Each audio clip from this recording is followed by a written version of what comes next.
All right, an update. I've been cutting the frame, and this is the mock-up.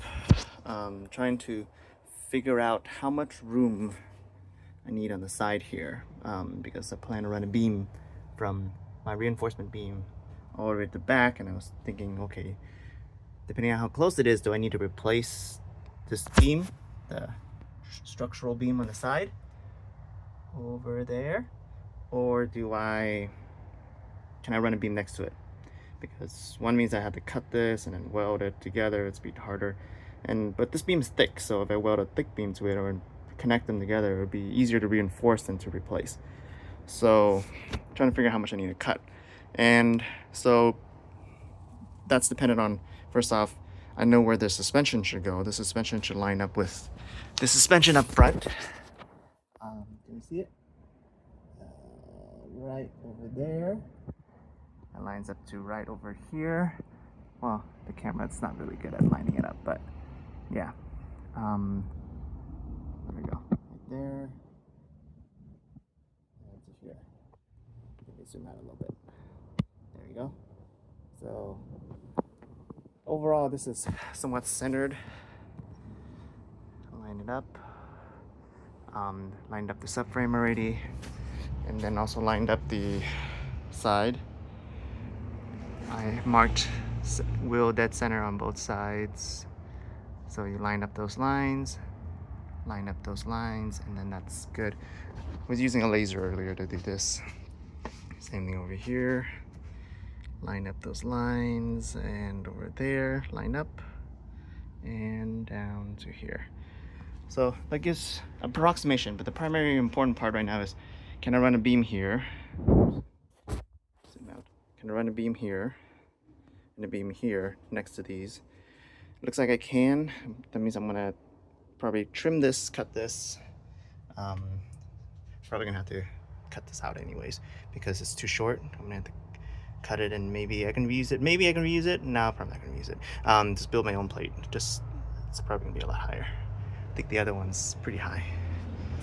So looking at it from, let's see, here. So that goes right around about this high.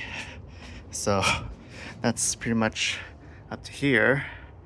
That's a good foot of height increase there. So definitely gonna need to make a lot of more room for the shocks. But yeah, it looks like I do have clearance if I run a beam. The beams will be, I need a glove. Give me a moment.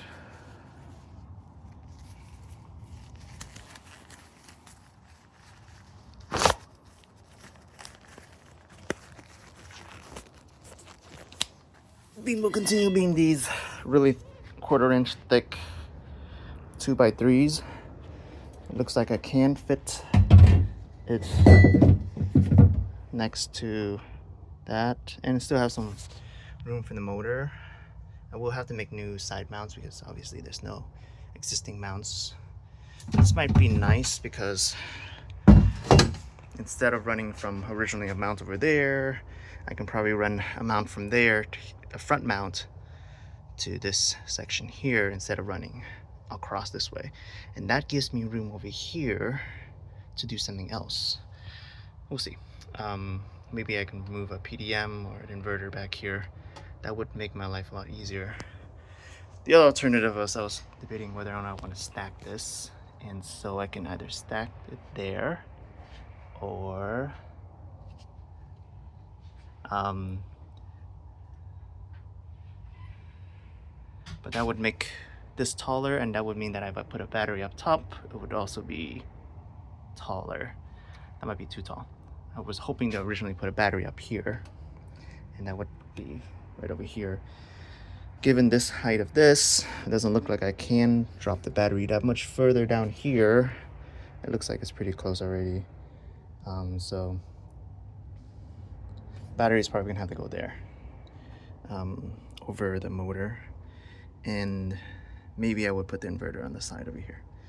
So TBD. Gotta figure out how that would mount. Then of course there's the axles and seeing how those wires run and power runs. Yeah, that. So most likely today, cut. Probably gonna cut this too because I was thinking maybe I didn't need to cut it, but it looks like already impacting here, and probably gonna just replace all this. It's all rusty and broken and everything anyways. And then because I need to run the beam all the way down to here, and then run support points for 1, 2, and 3. And yeah, that looks like what I'm gonna have to do. That's the update.